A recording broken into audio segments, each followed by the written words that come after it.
Good morning, my friends. Happy Tuesday. I hope you all had a nice day yesterday and maybe got to do something like other than work, maybe. I went to Charlotte and went shopping. Can I just tell you how much KJ loves living this close to like a big, like a legitimate city? The closest city I lived to when I was in Maine, there was Portland, but that really was not much of it. I mean, there's really not that much there. It's really not city. Boston was the biggest, like, big city. And we never went because Boston is a nightmare. Okay. Driving in Boston is terrible. You can't, it's a terrible city to navigate. It's a hard city to navigate. But Charlotte isn't. I love Charlotte, right, Cindy? I know I was terrified to go. I love Charlotte. I love it. There's so much there. And most of it happens in a mall. And that makes KJ and Marin very happy people. Tilson, not so much. Now I just need to get to the point where he has the nerve to let me go by myself. He's too scared to let me go to Charlotte by myself. I'm going in July to Charlotte by myself, so he's gonna have to figure it out. But anywho, I went shopping and just had a good day out in the sun, and it was fun. All right, May 28th. Avoid immoral women. Proverbs 5:1-23. My son, pay attention to my wisdom. Listen carefully to my wise counsel. Then you will show discernment, and your lips will express what you've learned. For the lips of an immoral woman are as sweet as honey, but her mouth is smoother than oil. But in the end, she is as bitter as poison, as dangerous as a double edged sword. Her feet go down to death, her steps lead straight to the grave. For she cares nothing about the path to life. She staggers down a crooked trail that doesn't realize it. So now, my sons, listen to me. Never stray from what I am about to say. Stay away from her. Don't go near the door of her house. If you do, you will lose your honor, and you will lose to merciless people all you have achieved. Strangers will consume your wealth, and someone else will enjoy the fruit of your labor. In the end, you will groan in anguish when disease consumes your body. You will say, how I hated discipline. If only I had not ignored all the warnings. Oh, why didn't I listen to my teachers? Why didn't I pay attention to my instructors? I have come to the brink of utter ruin, and now I must face public disgrace. Drink water from your own well. Share your love only with your wife. Why spill the water of your springs in the streets, having sex with just anyone? We're getting saucy now. You should reserve it for yourselves. Never share it with strangers. Let your wife be a fountain of blessing for you. Rejoice in the wife of your youth. She is a loving deer, a graceful doe. Let her breast satisfy you always. May you always be captivated by her love. Why be captivated, my son, with an immoral woman, or fondle the breasts of a promiscuous woman? For the Lord sees clearly what a man does, examining every path he takes. An evil man is held captive by his own sins. They are ropes to catch and hold. They are ropes that catch and hold him. He will die for lack of self-control. He will be lost because of his great foolishness. Lessons for daily life. Proverbs 6:1-35. My child, if you have put up a security for a friend's debt or agreed to guarantee the debt of a stranger, if you have trapped yourself by your agreement and are caught in what you said, follow my advice and save yourself. For you place yourself, at your friend's mercy. Now swallow your pride. Go and beg to have your name erased. Don't put it off. Do it now. Don't rest until you do. Save yourself like a gazelle escaping from a hunter, like a bird fleeing from a net. Take a lesson from the ants, you lazy bones. Learn from their ways and become wise. Though they have no prince or governor or ruler to make them work, they labor hard all summer. They labor hard all summer, gathering food for winter. But you lazy bones, how long will you sleep? When will you wake up? A little extra sleep, a little more slumber, a little folding of the hands to rest.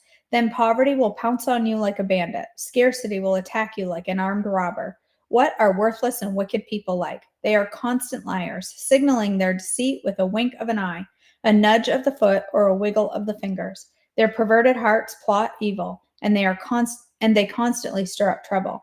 But they will be destroyed suddenly, broken in an instant beyond all hope of healing. There are 6 things the Lord hates, no 7 things he detests: haughty eyes, a lying tongue, hands that kill the innocent, a heart that plots evil, feet that race to do wrong, a false witness who pours out lies, a person who sows discord in a family. My son, obey your father's commands. Don't neglect your mother's instruction. Keep your words always in your heart. Tie them around your neck. When you walk, their counsel will lead you. When you sleep, they will protect you. When you wake up, they will advise you. For their command is a lamp, and their instruction a light. Their corrective discipline, is the way to life. It will keep you from the immoral women and the smooth tongue of a promiscuous woman. Don't lust for her beauty. Don't let her coy glances seduce you, for a prostitute will bring you to poverty, but sleeping with another man's wife will cost you your life. Can a man scoop a flame into his lap and not have his clothes catch on fire? Can he walk on hot coals and not blister his feet? So it is with the man who sleeps with another man's wife. He who embraces her will not go unpunished. Excuses might be fond for a thief who steals because he is starving, but if he is caught, he must pay back 7 times what he stole, even if he has to sell everything in his house. But the man who commits adultery is an utter fool, for he destroys himself. He will be wounded and disgraced. His shame will never be erased. For the woman's jealous husband will be furious, and he will show no mercy when he takes revenge. He will accept no compensation nor be satisfied with a payoff of any size. Another warning about immoral women, Proverbs 7, 1 through 27. Follow my advice, my son. Always treasure my commands. Obey my commands and live. Guard my instructions as you guard your own eyes. Tie them on your fingers as a reminder. Write them deep within your heart. Love wisdom like a sister. Make insight a beloved member of your family. Let them protect you from an affair with an immoral woman, from listening to the flattery of a promiscuous woman. While I was at the window of my house looking through the curtain, I saw some naive young men, and one in particular who lacked common sense. He was crossing the street near the house of an immoral woman, strolling down the path by her house. It was at twilight in the evening, as deep darkness fell. The woman approached him, seductively dressed and sly of heart. She was the brash, rebellious type, never content to stay at home. She is often in the streets and markets, soliciting at every corner. She threw her arms around him and kissed him, and with a brazen look she said, I've just made my peace offerings and fulfilled my vows. You're the one I was looking for. I came out to find you, and here you are. My bed is spread with beautiful blankets, with colored sheets from Egyptian linen. I've perfumed my body with myrrh, aloe, and cinnamon. Come, let's drink our fill of love until morning. Let's enjoy each other's caresses, for my husband is not home. He's away on a long trip. He's taken a wallet full of money with him and won't return until later this month. So she seduced him with her pretty speech and enticed him with her flattery. He followed her at once, like an ox going to slaughter. He was like a stag caught in a trap, awaiting the arrow that would pierce his heart. He was like a bird flying into a snare, little knowing it would cost him his life. So listen to me, my sons, and pay attention to my words. Don't let your heart stray away toward her. Don't wander down her wayward path, for she has been the ruin of many. Many men have been her victims. Her house is the road to the grave. Her bedroom is the den of death. Oops, sorry, buddy. I just can't go in the head. Knock the dog out. All right.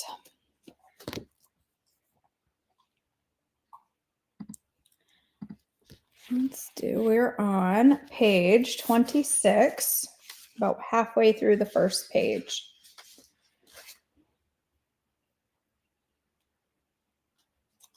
All right. Now here's the good news. I think there is one potentially positive reason We haven't seen the church embrace the idea of body positivity. The concept of bodytivity, that's a new word. The concept of body positivity doesn't leave much room for people to lament the pain they experience in their bodies. Just love your body is hard for those with injuries, chronic illnesses, and disabilities that hinder everyday living. The gospel, at its core, makes room for lamenting and expressing frustration with the brokenness of the world we live in. The gospel tells us we groan and are burdened in these tents, and we long for heaven and our resurrected bodies. See 2 Corinthians 5 1 through 5. You might say that in the Western church, we see something similar to body neutrality, but I'd say it could be more accurately referred to as body ignorance. When we overlook the negative ways people feel about and use their bodies, we avoid some sticky situations and potentially hard conversations. If we pretend everything is fine, that this glaring issue isn't facing us, maybe it will go away. The problem with body ignorance is that messages about our body can still be received and agreed with. And if we don't pay close attention to those messages, they will take root in our lives, whether we are conscious of them or not, for better or for worse. With a strong foundation of truth and freedom, the lies of the enemy will seep into our systemic beliefs about who we are, what we're here for, and what makes us good. Rather than ignoring our bodies and their significance, I'd rather take this question straight to God. What does He think about our bodies? How would He have us to love and treat them? What will happen to our bodies when we die? It's easy for us to act as though the soul is all that matters, like our bodies are merely vessels. But if we're made in the image of God and He crafted us with intention and artistic excellence, aren't our bodies worth attention? And if so many women, and I believe men, are hurting as we hunger to understand the worth of our bodies, shouldn't we be trying to understand the truth of God rather than writing off what feels too complex to grasp? There's another inherent danger in treating our bodies as though they are subpar compared to our souls. A friend once relayed a story about how her youth pastor referred to his body as just an earth suit. This dismissal created a vacuum that allowed her to believe it was permissible to treat her body without care, even starving it and abusing it. If it was only an earth suit, if it didn't really matter how she treated it, wasn't she free to manipulate it, even at the cost of her own health? If the body itself doesn't matter, then how can what we do in our bodies matter? What we have so much work to do in the church pertaining to viewing our bodies as good. We need a theology that recognizes, responds to, and agrees with the truth of how God made us. We need space for women, specifically, to confess and bring light to this area that is so dark for so many of us. We can begin fighting shame with fervent truth, and we need instruction about what it looks like to love our bodies because God made them, not worshiping them or idolizing them, but worshiping Him with them.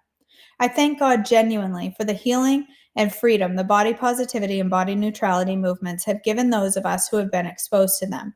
But for followers of Jesus who ascribe to His truth, I think there's another frontier to explore.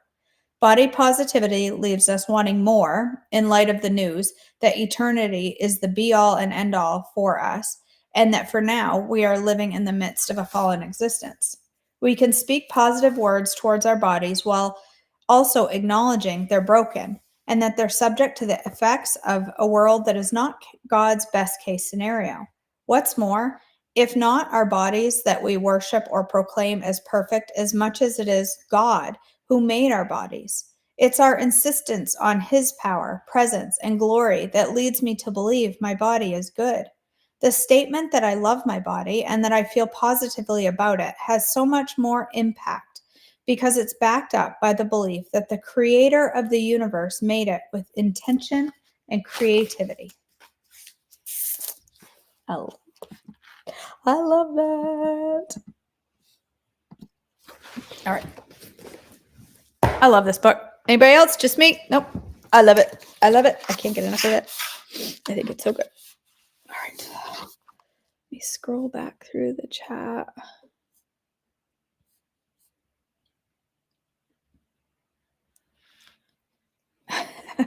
Pam. I'm glad I could make you laugh.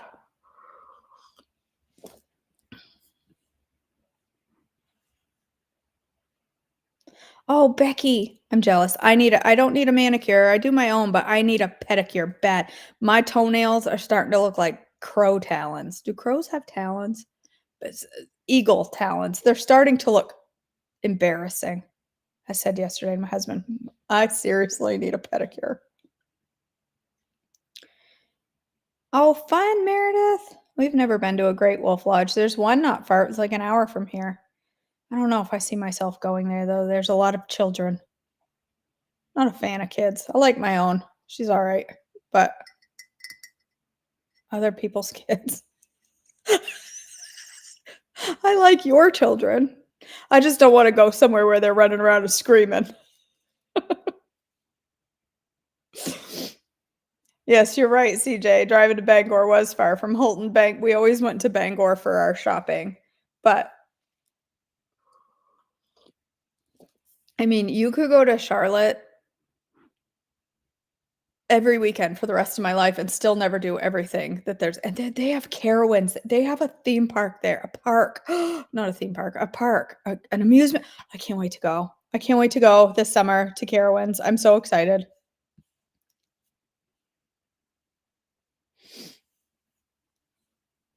All right, my friends. Let's go ahead and end our morning together in prayer. God our Father, thank you so much for this opportunity to gather with these women and to dive into your word and to glean wisdom from them each day, because your word does not return void. And I thank you for that reminder. And I thank you that we have the word to read through every day, to start our day out with a little bit of Jesus. And I just pray that, God, our time with you today does not stop there. I pray that you'll help us to remain in prayer today, remain with prayerful hearts and focused on you, focused on your love for us and how we can translate that love to others around us. God, as we go through our day, just help us to make choices that honor you. Help us to recognize everything we do can be a form of worship, that our food choices matter, that the way we treat our bodies matters, that um, we can honor you with our food choices and worship you through staying healthy and making wise choices for our bodies, and so that they will be a worthy vessel, worthy of serving you. God, thank you for your love. Thank you for your mercy. And thank you for your grace. In your precious name I pray. Amen. All right, my friends.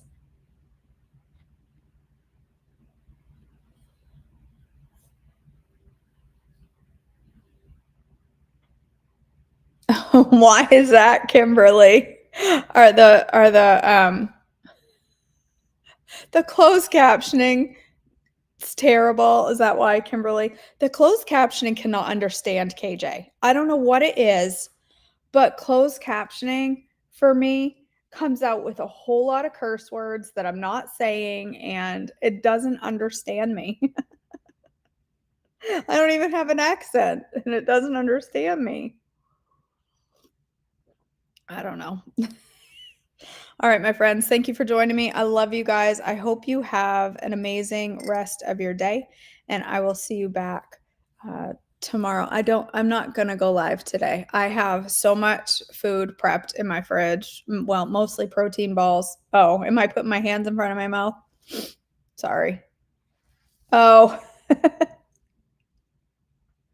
Oh, I do, Karen. Sometimes I go back and I watch my lives and my cooking lives, and some of the words it puts on the screen, I'm like, I didn't say that. It's saucy. um, yeah, I have tons of food. I have stuff prepped in my fridge, and so I don't really want to make anything today that's going to go to waste. So I will try to go live tomorrow for breakfast, but today I'm going to have a protein ball and go. I do not have an accent. Accent. I don't. I don't have an accent. If I had a true Maine accent, I would sound very different. I would sound I can't even imitate it on cue. Anyway, all right, you guys. I love you so much. I hope you have an amazing day, and I'll see you all back tomorrow.